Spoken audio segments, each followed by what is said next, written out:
在颠覆物理学之前，年轻的阿尔伯特·爱因斯坦设计了一个带一系列线索的复杂谜题，来展示他的天分。你能抗拒去解历史上最聪明的人之一写的谜题吗？让我们试一试。世界上最罕见的鱼从城市水族馆被盗了，警察追踪线索，查到了有5座一模一样的房子的大街。但是他们不能同时搜查所有的房子，他们一旦选错房子便会打草惊蛇。就看你，城市里最棒的侦查员怎么来破案。当你来到现场时，警察告诉你他们了解的情况。第一，每栋房子的主人都有不同国籍，喝不同的饮料，抽不同的雪茄。第二，每栋房子的室内墙都刷有不同颜色的涂料。第三，每栋房子里都有不同的动物，其中一栋里面就有被偷的鱼。经过几个小时的仔细侦查，你搜集到了一些线索，看似有很多信息，但是有一条清晰合理的破案途径。解开谜团就像做数独一样，所以把线索做成一张表格会有助于破案。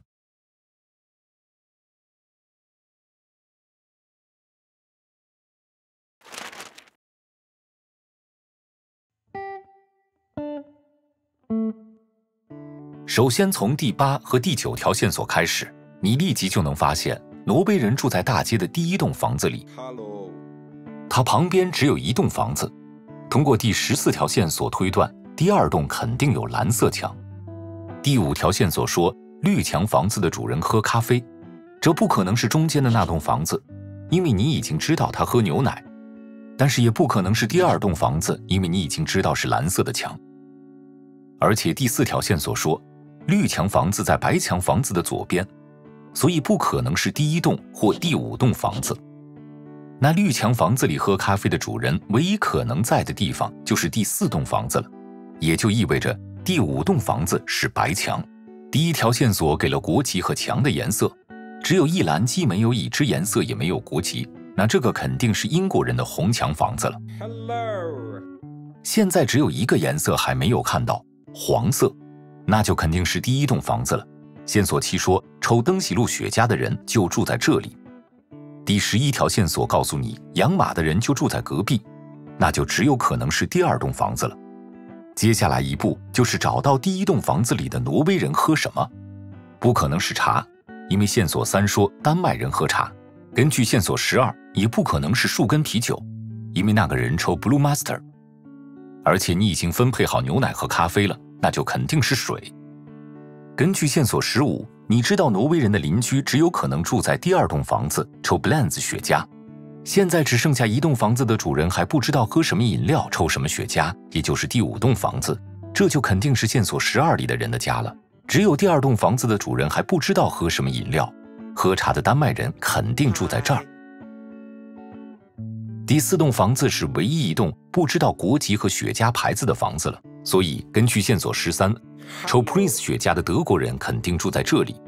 通过排除法，你可以总结出英国人抽 Pall Mall， 并且瑞典人住在第5栋房子里。线索2和6告诉你，这2个人分别养鸟和狗。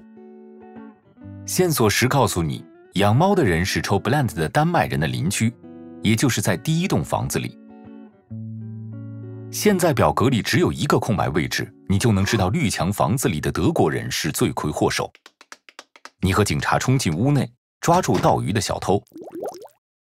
虽然这个解释简单明了，解开这样的谜题通常会开头不妙或者碰成死路。常用的技巧就是排除法和多次尝试去找到正确的方向。解开的谜题越多，你的直觉就会更加敏锐，你就知道如何使用已知信息推断。年轻的爱因斯坦真的自己写下了这个谜题吗？应该不是，没有证据指明是他写的，而且有些雪茄牌子是近代的。但是这里使用的逻辑性和你解多元方程式的逻辑没有什么不同，甚至和描述宇宙中的自然现象是一样的。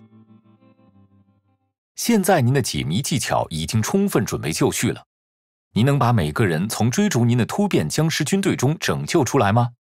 通过此视频测试您的智商，或者看看你能否通过观看这个视频解决爱因斯坦提出的复杂问题。